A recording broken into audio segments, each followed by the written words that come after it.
मी शिवाजी शहाजी भोसले, या भूमीचा चक्रवर्ती सम्राट.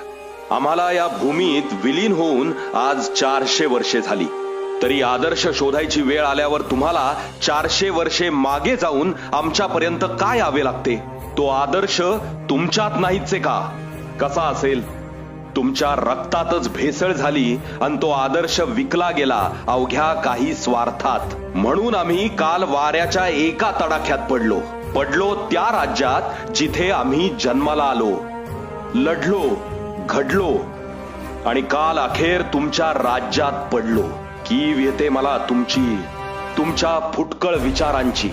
आणि खबरदार, याला स्वराज्य म्हणाल तर हे स्वराज्य नाही, दिल्लीचं तख्त राखणार स्वराज्य आहे आमचं. हुजरेगिरी करणार नाही, राज्याला दिशा देणारं स्वराज्य आहे आमचं. क्षुल्लक स्वार्थासाठी राज्याला विकणार नाही. बळीराजाला सोन्याचा नांगर देणारं स्वराज्य आहे आमचं.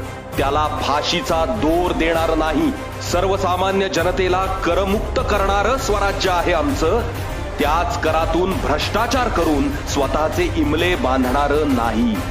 अरे 18 पगड जाती जमातींना व 12 बलुतेदार व सर्व धर्मियांना एकत्र घेऊन चालणारं असं स्वराज्य आहे आमचं. 400 वर्षे आमचे विचार घेऊन उभे राहिलेले किल्ले म्हणजे स्वराज्य आहे आमचं. त्यांचं संवर्धन तर सोडाच, तुम्हाला साधे रस्तेही बांधता आले नाहीत. स्त्रीला मान देणारं स्वराज्य आहे आमचं.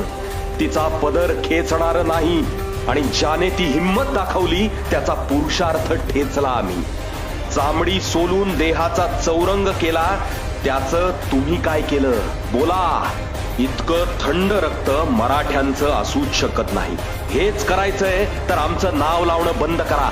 ते बॅनर, ते झेंडे फाडून टाका आणि मरा स्वतःच्या कर्मानं. हे राज्य आमचं आहे, आमचं. त्याला स्वतःच्या बापाची जहागीर समजाल तर खबरदार. तिथे पडलो तरी इथे जिवंत आहोत आम्ही, आमच्या विचारांनी. आणि हे विचारच घडवतील या संवेदनशील मनात क्रांती. राजे आहोत आम्ही, पण हात जोडून विनंती करतो, वेळ गेलेली नाही. जागे व्हा आणि आपल्या धमन्यांमध्ये जागवा मर्द मराठ्यांचं सळसळतं रक्त. अरे कोण होते माझे मावळे? ही सर्वसामान्य जनता. मी त्यांना अभय दिलं आणि त्यांनीच स्वराज्य घडवलं. माझ्या लेकरांनो, ही तीच वेळ आहे जशास तसं वागायची, महाराष्ट्र घडवण्याची, पुन्हा स्वराज्य स्थापन करण्याची. आम्ही रायरेश्वराच्या मंदिरात शपथ घेतलेली, तुम्ही शपथ घ्या. माझ्यासोबत म्हणा, हा महाराष्ट्र आपला आहे. त्याचं रक्षण करणं, महाराष्ट्र अस्मिता राखणं हे माझं कर्तव्य आहे. बोला, हर हर महादेव, हर हर महादेव.